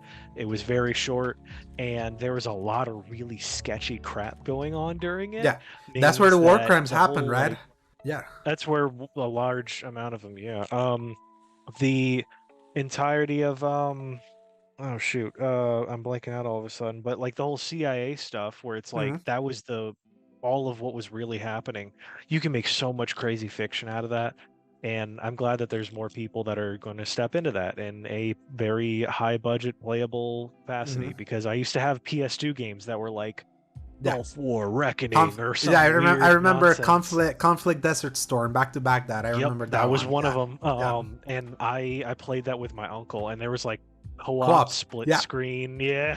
There was, you could do up to And 4 player co-op split screen. I it's remember this crazy, mission like that I played with a friend. That is like, because you're like holed up at the top of a building, you're getting like surrounded by a bunch of cars and all that, and then you have to run to escape a car. I was carrying a jeez. rocket after, because we're playing on the harder difficulty. We're making our way out finally, and for some reason I let a rocket go and it destroyed a car and it checkpointed us all the way at the beginning of the level. My friend No, was checkpoints were furious. terrible. I remember So, I did that, and there was one desert mission, and unfortunately for mhm. the narrative reason, I guess, one of them started off as like the regular soldier, and I was like a POW just Mhm. sitting there Yes, in like a yes, jail cell, and he had to come get me for me everyone, to yes. actually do it. They didn't tell you where you were. I You're was just just sitting like there. waiting for my uncle to come get me. I'm just like Mhm. I remember fun that mission. times. Yeah, I remember that And I mission. remember Yeah. dying to a tank, and that was Mm. like, all right, I've had enough. Yes, but It's too Conflict Desert Storm difficult was and good. It's like confusing. there were so many good games about that era, so that'll It's be kind weird, of like a yeah. little nostalgic of seeing that. And I want to Mm. see if they're gonna approach it in a toothless way or if they're gonna approach it like in a good way. That's gonna be interesting because Mm. it's like they've been the 2019. I enjoyed my revisit of the 2019 campaign, but that campaign is also pretty. It was irresponsible in how it Questionable. tried. Yeah, it was questionable and irresponsible in how it portrays some war crimes or even associating war crimes to others that were To not. like the wrong person. Yeah. Yeah, it So, was.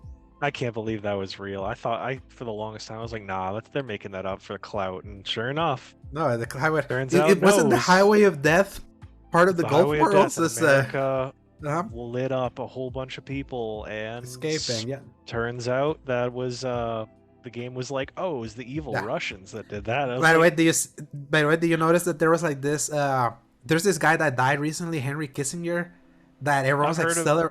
everyone's I forget celebrating. what he did, Yeah. but it sounds like it was warranted from what Yeah. everybody's saying. I know the people were associating the Chilean coup d'état. Apparently, like he helped like fund or start that. He Okay, so he's napalmed that kind some. of Yeah, guy. yeah, he napalmed some place in the Middle East also. So Mm, it was a lot of celebration seeing yikes. someone like a war criminal dying. So Hmm. we'll see. Like, I'm interested to see if this will be the first Call of Duty game officially releasing under Microsoft, because Modern Warfare 3 Oh yeah. was already basically done. Like what they done with that right before the Activision Microsoft merger officially finalized. So the quality of that game of Modern Warfare 3 in specific cannot be attributed to Microsoft, because it was like, what could have they have done? It's like they were making this game without like without them being like on charge of the ship. So I want to see if them now being on top of the ship, if this game gets extra hands, if it turns out good, if it's received, like we'll see. Like, I want to see what the Call of Duty era under Microsoft feels like. That I'm really curious. Unfortunately, this is not gonna be a Game Pass game, but the game after this one are all gonna be day one, because the contract that Sony signed that stipulated day one Game Pass can't happen while this contract happens runs out in 2025.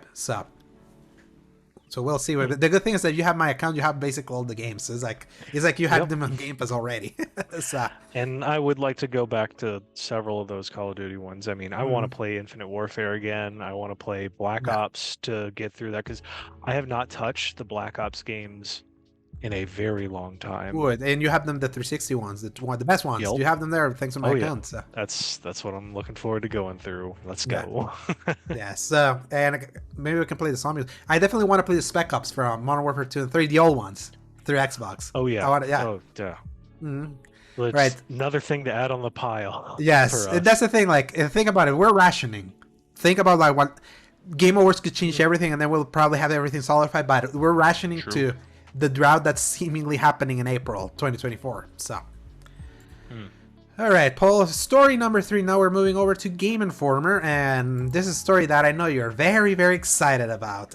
Story by Wesley LeBlanc: The Last of Us Part II Remastered hits PS5 this January with. Hang on, I'm still opening it. With a $10 upgrade option. Yeah. So, PlayStation and developer Naughty Dog have revealed The Last of Us Part II Remastered, and it hits PlayStation 5 exclusively on January 19, 2024. It includes all the visual and performances upgrades you'd expect, like 4K resolution and an unlocked frame rate option for TVs that support variable refresh rate, as well as a new roguelike mode and more. The engrossing campaign returns alongside technological improvements, new modes, and new behind-the-scenes features that will deepen your understanding of Part 2's creation, a Naughty Dog blog post reads. Perhaps the biggest surprise of this remaster is a new mode called No Return. Naughty Dog describes it as a roguelike survival mode designed to let players prove their mettle in randomized encounters and experience the game's combat in new ways. It includes various playable characters too, some of which are playable for the first ever time in the Last of Us franchise, and each features unique traits to suit different playstyles too. Players will chart their own course in each run, choosing between various stealth and combat encounters that will pit you against a range of enemies with unique twists that can add new unexpected factors to any given encounter, a blog post reads. Each run gives players the chance to choose the rewards they want, how they want to spec out their character, and more. And the more you play, the more characters and skins you unlock. Plus, you can customize your runs and compete on a global leaderboard as part of a daily run, which requires an internet connection. If you play The Last of Us Part 2, you know it features a playable guitar. This remaster fleshes out that feature with a new free play mode. It will let you strum the strings across a host of unlockable instruments, use audio effects pedals to modulate your performance, and play as different characters in several in-game locations to customize the mode and feel of your set. Another big addition is the new set of lost levels, which allows players to experience playable sequences previously cut from the game.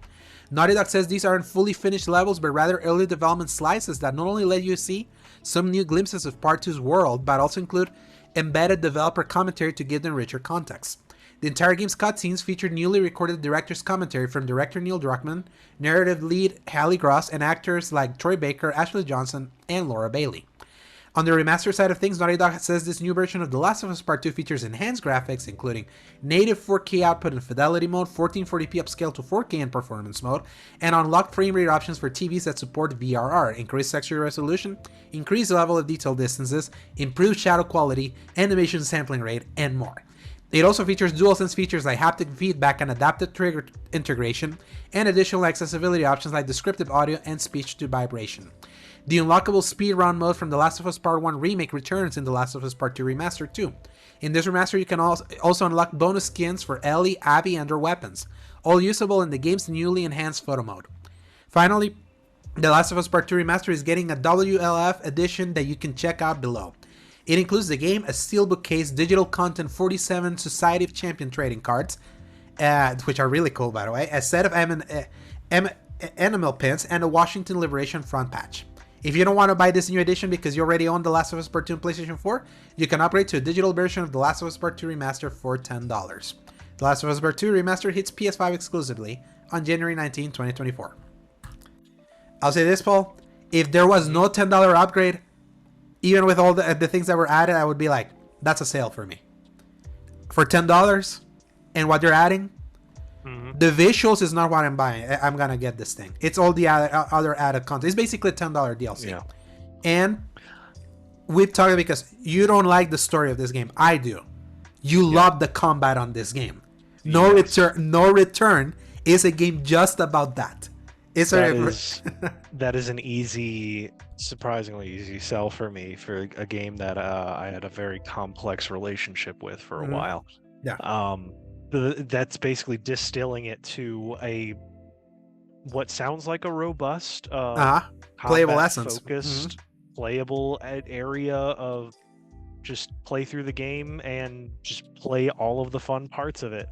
Don't worry about all the extra stuff. Just go nuts. Yeah. And, don't worry about the gray morality of its story. And are we the bad guys? Are we the good guys? Are we like forcing you to play through the 10 hours of the bad guys and all that? Which, when it lands, for the people that land, it lands hard. For the people that don't land, it didn't land. It's like the It's an equal split for this thing, but Yeah. no one can deny how this game plays.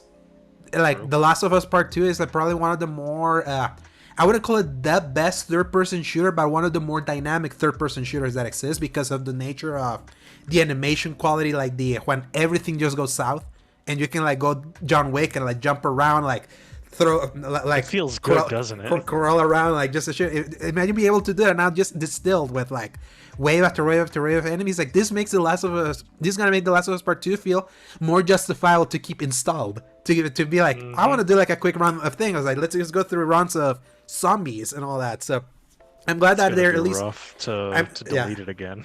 Yes. So, and I definitely will play the story. I want to play through a story with the commentary. I want to hear. I just want to hear how they approach it. Are they gonna approach it understand like the commentary? Are they gonna acknowledge everything? Like how this game came out in 2020 with with the context of the leaks and all that. I want to see like. I just want to see like if the commentary that I'm only gonna listen to it once because I only do that once whenever I did that with the DVDs and all that. I just want to see how honest they are because I do know that Neil Druckmann at the very least like can be honest about some things. So he's people say that he loves the smell of his own farts. He's actually a little bit more humble than people give it credit for. And I know like it kind of like told us like and some disassociating or misconstruing things that he probably said that people thought he was being general, but he wasn't saying that. Kind of like the games are not meant to be fun. He was just talking about we don't talk about our game as fun. It's more like engaging. So right. Remember that's I kind of want to hear, and I want to hear like the Laura Bailey's side of things, Troy Baker's side of things. Hear both of them. I want to hear Laura Bailey more than Troy Baker, honestly, because. Yeah.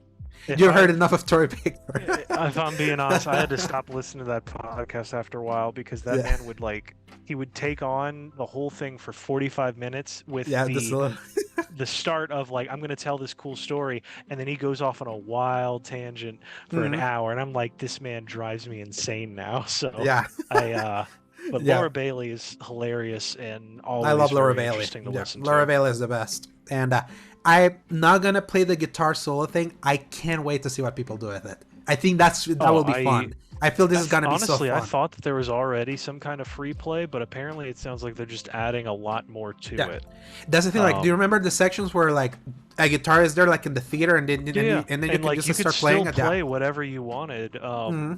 So people really, because I watched people be able to make like whatever they wanted out of it. So the Naughty Dog saw that, giving you a new like, hey, here's a whole studio area, just set it up, pick your character, do the thing.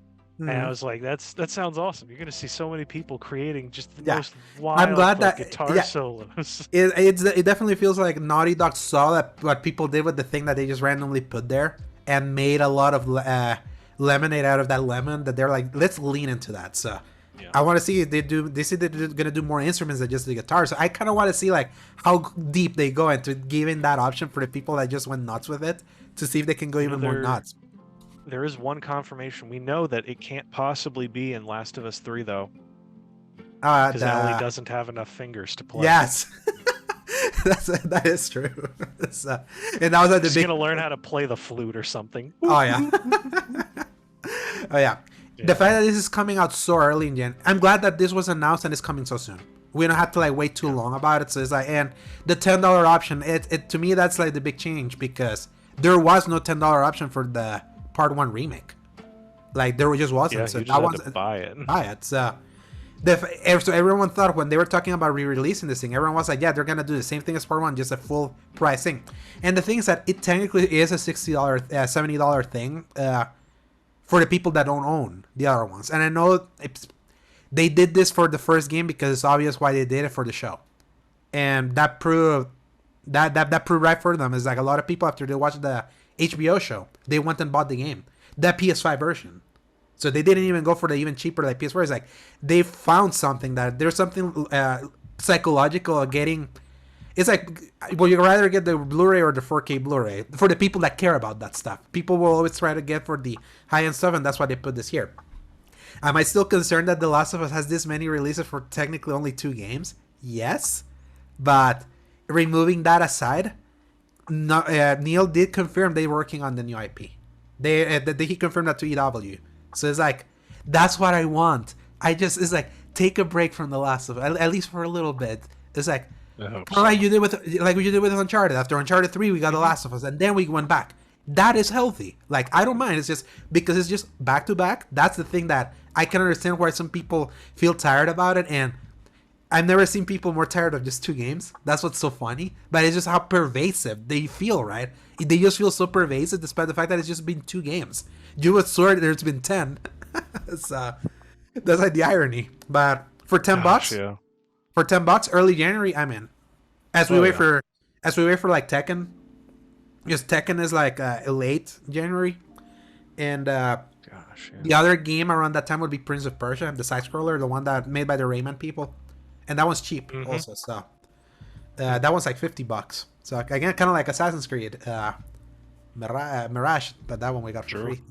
So one of the only times. But yeah, I'm excited to revisit it this way. I'm gonna time a Last of Us Part 1 remake playthrough before that. I finally have both of these in PS5. So now, in exciting news for you, for a game that you absolutely love, story number 4, Paul. You stay winning. Cyberpunk 2077 Ultimate Edition arrives next month. Includes Phantom Liberty expansion. CDPR released Phantom Liberty, the first and last expansion for its 2020 RPG Cyberpunk 2077 in September. At Game Informer, we loved it, and if you enjoyed the base game, it's not an expansion to miss. Currently, it's only available for purchase as an add-on to Cyberpunk 2077, but if you haven't picked it up yet, it might be worth waiting just a couple more weeks. That's because CDPR has revealed Cyberpunk 2077 Ultimate Edition, which includes the base game and the Phantom Liberty expansion in one single package. And let me just check, and just because they also announced it at 2.1 update too, that they're gonna add extra stuff. Yep. But that's for everyone. What I was wondering if they said that 2.1 after they said that 2.0 was going to be the last major update, they came back and said, "Nah, we got more, people." And just it's the CDPR, like the gift that keeps on giving process, whether you come back to Witcher 3 and there's like there's like 27 free DLCs that you can download. It's not going to be that many, but at least we have all of this. I mean, what a lot of people are hoping is that there will finally be some kind of new game plus mode. But I mean, it wasn't really that kind of game. They never had that, right? That's nuts. They didn't have that. Because it's very specifically designed to not do that, I guess, from the narrative side of it. And so I guess because of that, I was always thinking, that makes sense, because it wouldn't really vibe the right way if you just had all of your gear and stuff, because it kind of defeats the whole purpose of the progression. But on the other side, it makes trophies a lot easier to get, because there's some that's like spend enough money on all of these things, and then once you've done with all of like the random encounters and the side missions, you don't really have any way to get more money. So if you're not careful, you just run out of steam. But anyway, when I'm done with replaying the Call of Duty campaigns, this was next on my list. Nice. Before I knew about Avatar. Which which now has to be your next process, and then you could jump into that. And honestly, I'm in a weird position. What day is Avatar again? 7. Mid-December. Yeah, 7th? December 7th. Yeah, kind of early. I don't know. I might be looking into it now, because I mean, I'm already in for a penny, in for a pound with you anyway. So it's like, I don't know. Maybe it will be kind of fun. I'm curious. So, and that one because of the co-op. I'm stacking this co-op games for me to play with you. I forgot about the fact that it even has co-op. Honestly, to me, I'm sad that we didn't initially start Baldur's Gate 3 with the multiplayer, because I know that's like, I was talking with Duncan. He hates that game, but he loves playing with people. He told me that. That's funny. I didn't realize. He hates playing it solo. I was talking with them, or when I had my meltdown. I saw that they were online, and I got in and I talked to him, and they told me, play multiplayer. I hate playing that solo, but multiplayer is like, that's the D&D experience right there. So I'm like, you're really too you're too ahead. That's the problem. So maybe I can save it for next year when maybe you probably want to do like another run. And then maybe we could try to... See, that's the only thing, is that you're committing to like a 100-hour game together.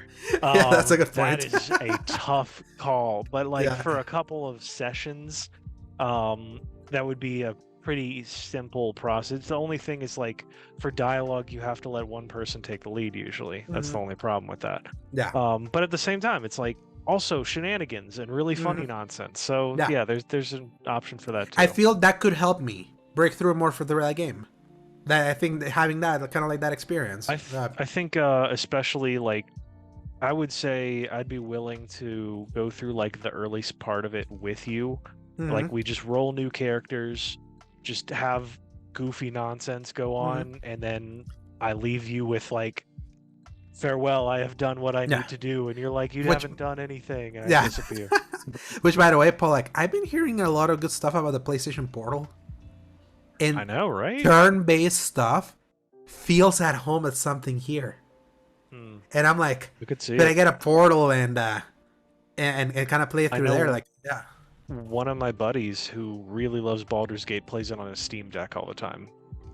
So it's like, those kind of games work. There's something weird, like there's something weird psychological about that kind of game. Works well with like system you're holding. It's like you're looking down it already, and it almost matches because it's the exact angle that you're looking down at in the screen. It's like you're looking through a window almost, like a 3DS. Like when you're playing, what is it? Link a top-down Pokemon or a top-down Pokemon game. Yeah, it's like you're looking down at it. It just matches perfectly. And now I'm realizing, no wonder the top-down process was so popular on the portable. It just felt right. Exactly. So I'm like, I'm saving some money because I'm going to the States late in December. So it's $199. So if I see it. It's like, it could be something, that's for sure. Oh yeah, especially because I would love to multitask, also play games and watch Netflix, because I've been rewatching Smallville. I'm on season 6 now, so so it's like I like the multitask and be able to keep playing while still like making my way through shows. So, but yeah, I wonder if they're doing the 2.1. But going back to Cyberpunk, if they're doing the 2.1 update, because since they're gonna put the entire game on a disc now, be like, if we're gonna resubmit, why don't we just like extra tweak more and just like sneak all that in? Since they were the ones that went above and beyond with Witcher 3, I'm glad that they're still feeling like they can do that with this. Sure. Even as troubled as this game was for them. It's like, I saw the percentages of the players' choice vote for the Game Awards, because that opened for the award that's just for the players. Cyberpunk is number 2.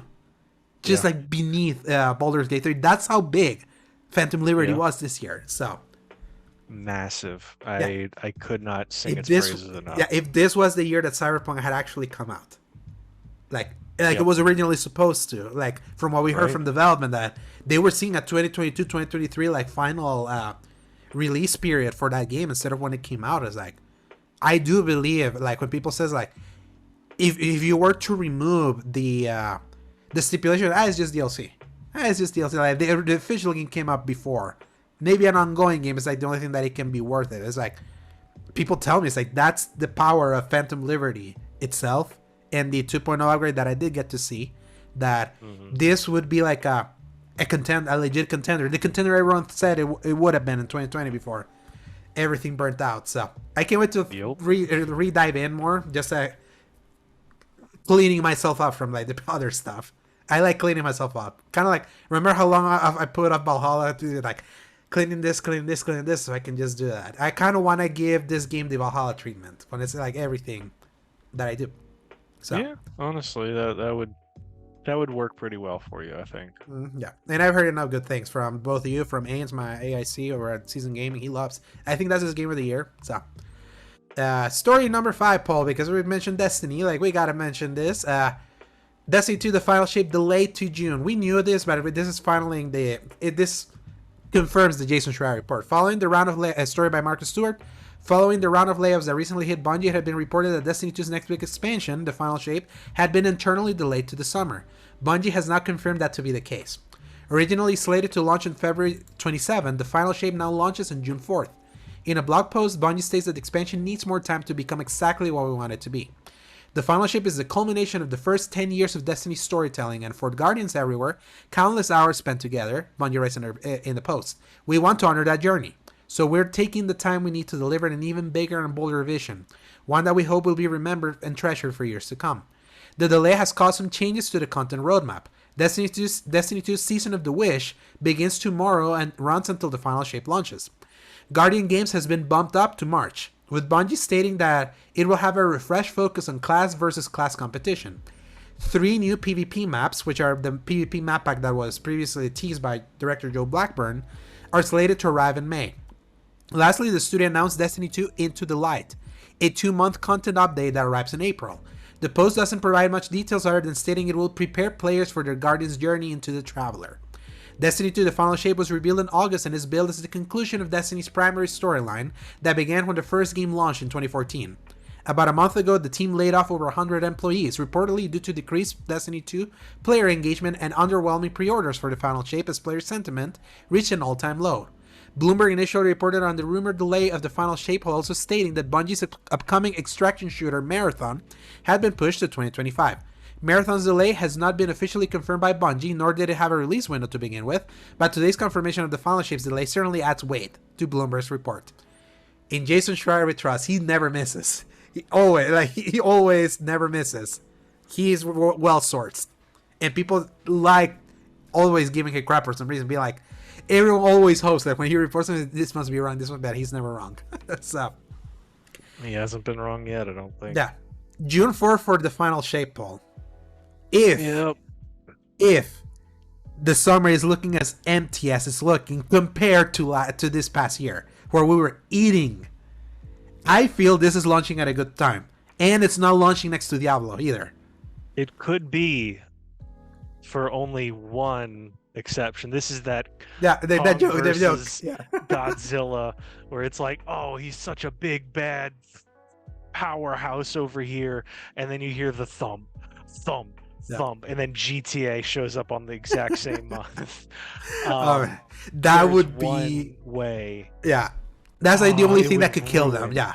That would be the thing that would absolutely annihilate this. And the thing is that been on the back foot for so long now that that would be the final nail in the coffin for GTA to launch, especially with a working online day one. Oh yeah, it's over. It would be over. Yeah, the thing is that they could rest a little easy because on precedent before, the only time that Rockstar released a GTA early was GTA 4 on April 2008. And that was like late April 2008 after it was delayed from October 2007. When was GTA 5? Wasn't that summer? That was September 17, 2013. Oh, okay, yeah. It got pushed back because it was like June or July, wasn't it? Or like even March. It was. So here's what happened. It was like a spring 20. It was like a. No. It was like a summer 2013. That was the original, thanks to GameStop. No, I remember it was gonna be after the spring because it was like summer, but then it was like they got pushed to the fall. And then it let everyone that packed all the games in January, February, March because they just wanted to get away from GTA. They were like, crap, now that it's far away and we all released over here and we all cannibalized each other. It's like, when GTA 6 comes out, I don't think the world is ready, Paul, to witness a launch of that magnitude. 190 million copies has been sold of GTA 5 to date. It's still being sold. And this is a sequel 10 years in the making. This is the longest a GTA has gone without releasing an official main entry. Obviously, we have had the re-releases. GTA 5 on PS4 in 2014. And then in 2021, in 2022, we got the PS5 version of GTA 5, which is nuts to think about. That was do you remember? For $10, we got that. So it's like, that muddies it a little bit, but it's really been 10 years. It's gonna be 11 by the time this thing comes out. So this thing is gonna be huge, and so that's why I'm like, it would be catastrophic for them if like if for Destiny if GTA somehow launches in June. But that's the thing, like right now from April onward, it's like it's anybody's game right now for 2024. It's like it's that empty. By this point last year we had more in the can. We knew what stuff was happening, and now it's feeling like Game Awards is like the last time we can see if the summer can even remotely come close to what we got this year, which I doubt. This summer was like special in its own. So I was actually talking with Travis, the Destiny expert. He thinks it's gonna get delayed even further. Actually, to him, like Destiny still. Yeah, for Destiny, yeah. He thinks that, the delay might even be beyond this June. Especially because hearing words of that they really want to get this right. Because they know, there's my dog, they really know that Lightfall, they felt so confident about it, no delays and all that, and it just face planted. They got to prove it. This is the end. This is the end of the first 10-year journey. And however, they can't push it off any further. They've been building to it. It's gonna... Yeah. And that's the thing, like, they have to nail this to justify if Destiny 2 can even continue afterwards. And they say that they still want to continue Destiny beyond the final shape. This is just the end of the initial story arc. That's why they added the episodes. So I hope they get this right. I know, like, to me, like, every delayed expansion that we've had always turned out good. Beyond Light was delayed. It turned out good, especially better than Shadowkeep. Witch Queen was delayed. In fact, it delayed so much that it made for the only year we never got an expansion, 2021.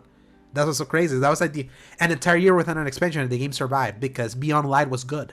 It cascaded to the improved seasonal model. And the delay of Witch Queen the best expansion they've ever done. So yeah, they're aiming to do that. So I'm rooting for them. It's like going back to Destiny. I'm like, it always feels good to go back. It sucks not feeling super engaged to just want to remain there, but it always feels good to go back. And I would like for this to be like a great comeback. So I'm rooting for them. I feel June 4th like puts it when this was next to Final Fantasy VII Rebirth, I was like, sorry Destiny, but Final Fantasy is like my focus. So then pushing it to there, at least now I'm gonna give it up, give it more time. So let's hope. But at the very least, Paul, we have the release date for a game that's looking mighty impressive, and it's sooner than that. Yeah. Final story. By Marcus Stewart, Dragon's Dogma 2 gets March release date and new trailer. Capcom held a new showcase for Dragon's Dogma 2, showing off more of the game's fantastical action, but giving fans the one thing they wanted most, a release date.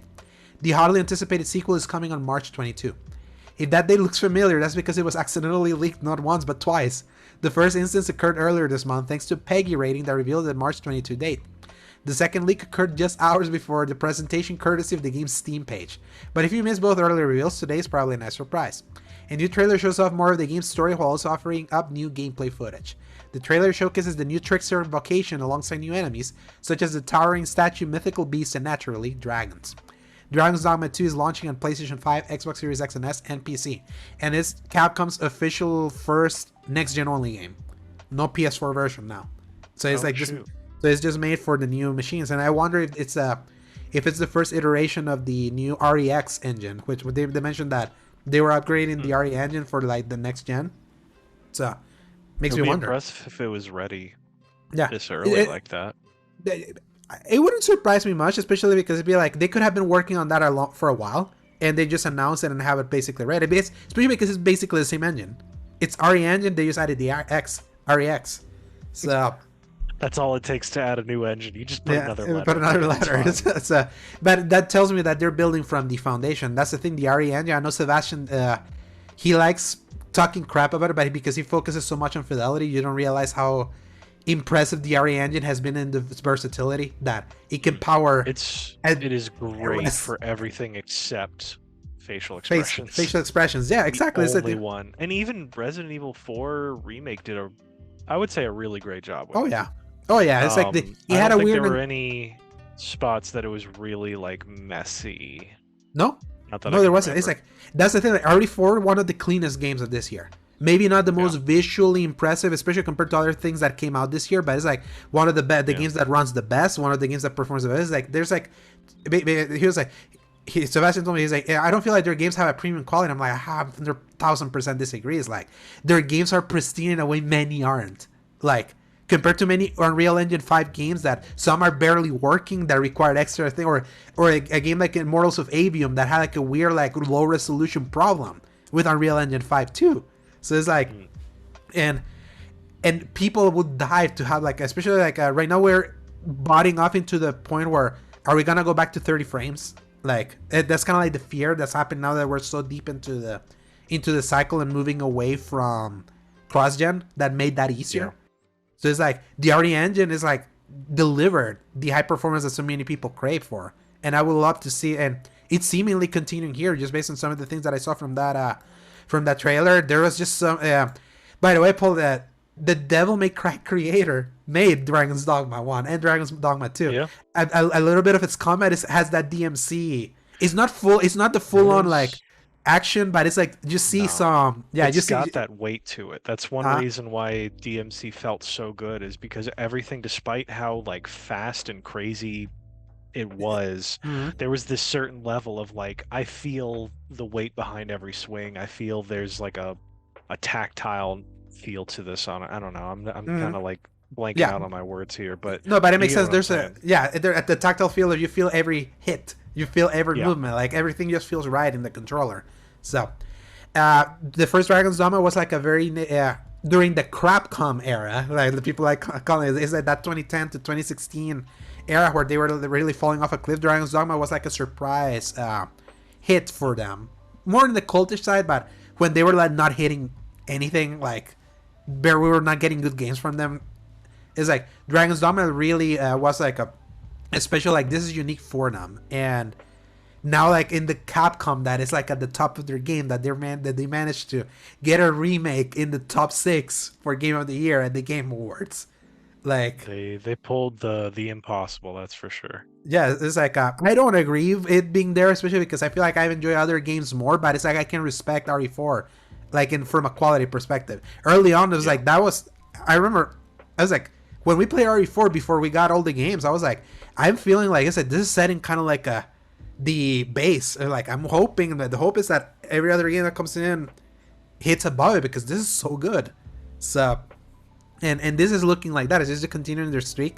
This was just announced a year and a half ago and it's already ready. It's like they hustle, and this is not looking rushed either. So for 1 month, Paul, we're gonna go from Final Fantasy VII Rebirth to this. Insane. I love that. I absolutely love that. So I'm glad they're not back to back. We're gonna eat good for that. Yeah, for that period. For the first quarter, I'm not worried, and even early January, I feel like I'm more than served. So with that, Paul, that ends the news section for this week's episode.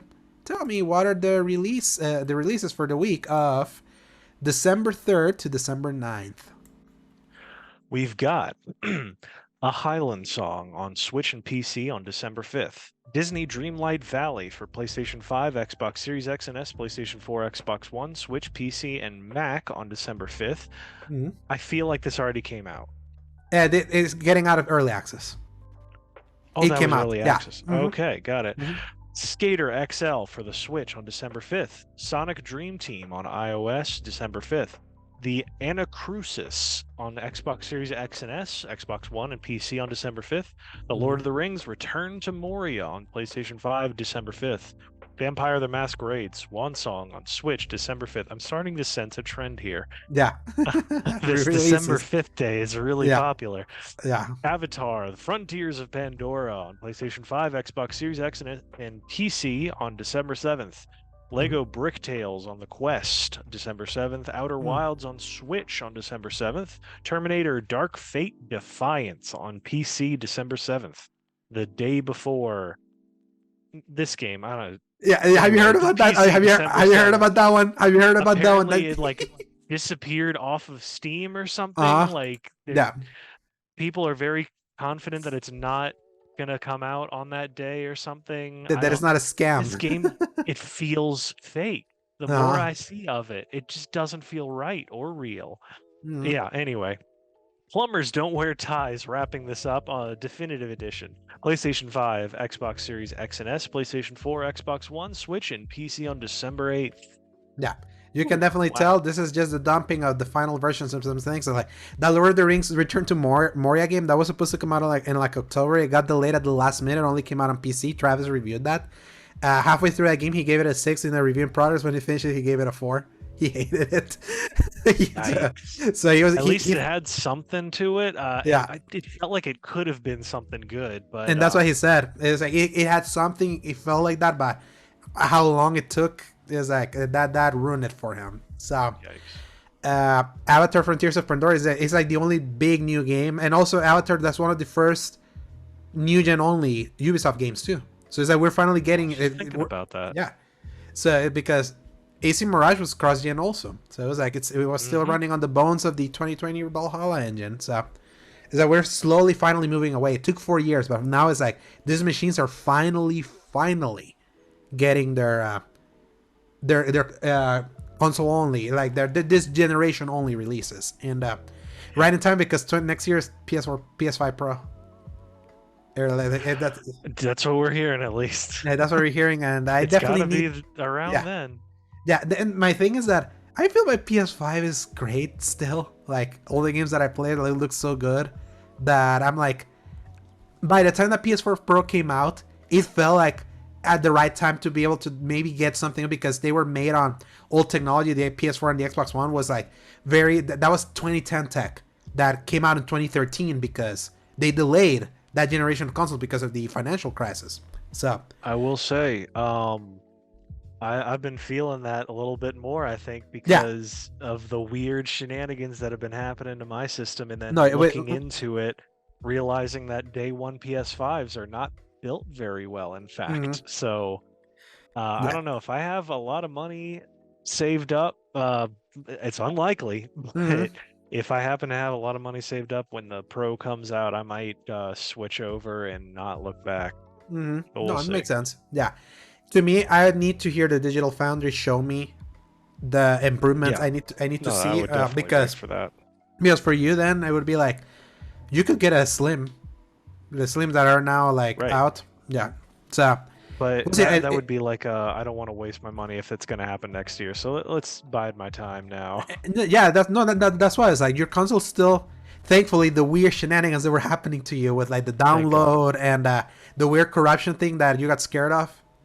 I was terrified that I was like, oh, I got to re-download everything now. Imagine if both of those had happened at the same time. I had to get rid of all my games and then download one of them for 15 hours and then download the next one for 15 hours. I think I might have died. I don't know what I would have done with that. Yes, and mine. I bought mine 6 months after launch. I don't know if they made models after the initial batch that came out in November 2020, or if it's that's why I'm like. It was just the day ones that had the issues. Yeah. Okay. So mine has been working fine, and again, kind of like Spider-Man 2 has been the only game that at launch I saw the most problems with. Like I usually don't see the problems that you usually have, so that's why I'm like, to me the PS5 is fine. I would trade it for a slim just because I hate how big it is, and I would love to have something a little slim. Bulky, I tell you. That's the only reason why I would upgrade, but it still works. Like from functionality alone, it still works for me. I just love the Series S small tightness. There's just something so nice about like how teeny tiny the thing is.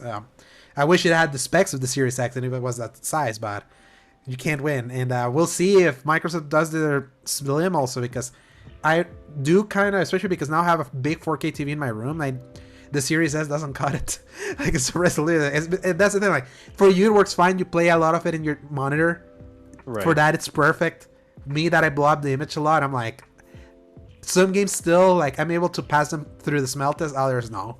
So that's why I'm like, the X is sounding a little bit more appealing. But I need to hear more. And next year is supposed to be big for Xbox. Now that they're in this supposed cadence that they're gonna start releasing their games. So we'll see. We'll see whenever we get in 2024. But Paul, that brings us to the end of this week's episode. 2 more before we end the year. So, where can people find you? As always, y'all can find me at Dork of Art on Twitter. At least until that whole, has the Twitter thing stopped on PlayStation already? It did on the 13th. I don't know if they reversed it because I heard something that they were talking behind the scenes. But I mean, Elon Musk just told advertisers to go at themselves. We're not gonna get into that, but yeah. so I'm like, the Twitter doesn't have long. I'm just hoping that Meta fixes something and they're able to integrate maybe Threads support. Because I say whatever manages to take its spot on all of the gaming systems is probably going to be the next big one, whatever that is. Oh yeah. So, what a crap show that whole Twitter where can they find you? Yeah, they can find me at _Drosegovia on Twitter /X. They can find me at Alejandro Segovia 93 on Threads /Instagram, and they can find my written content at both thecriticalcorner.com and seasongaming.com. My final review of the year will apparently be Avatar, and over at seasongaming.com, and that will conclude a 12 review run since I started in around this time last year. Because around this time I was reviewing Evil West. Golly. And Evil West was a time, wasn't it? Yeah, Evil West is good. I loved Evil West. That was in my top 10. Yeah. Like somebody posted a random gameplay snippet of one of the levels, and I was just like, I was hit with whiplash because I feel like I burned through that game so quickly. I was like, oh yeah, I remember that. What the heck? Yeah, I was like, that was a good time. But then immediately we got served Witcher 3 and Crisis Core. Man, we're like close to the year anniversary of Crisis Core, the game that changed my life forever. I'm so glad that you ended up having that experience, because I was starting to think I was crazy. I was like, am I weird for thinking this random PSP game could change my life? And then, sure enough, I was so glad. I credit Crisis Core for my Final Fantasy kind of like hole that I fell through this year. So yeah, it's a strong one, I tell you. Yeah. And I tell you, the lure to not continue my second playthrough of the original FF7 to then do Crisis Core again and then remake it strong, especially with Rebirth so soon. So and you're constantly fighting this weird demon in the side of your head that's just like, go replay everything that this developer has ever created. Yeah, it's tough. It's tough, especially when you don't have commitments. It's like that. Like I was able to keep that demon in check when I was using review season. When I moved away from that, it's like I went back into that meme. So, enough of that, Paul. Glad to have you again here. See you next week. Yes, indeed. We will be recording, because here's the thing. Our recording time is the day of the Game Awards. Could we wing a Friday? What day is it? The Game Awards is on the 7th.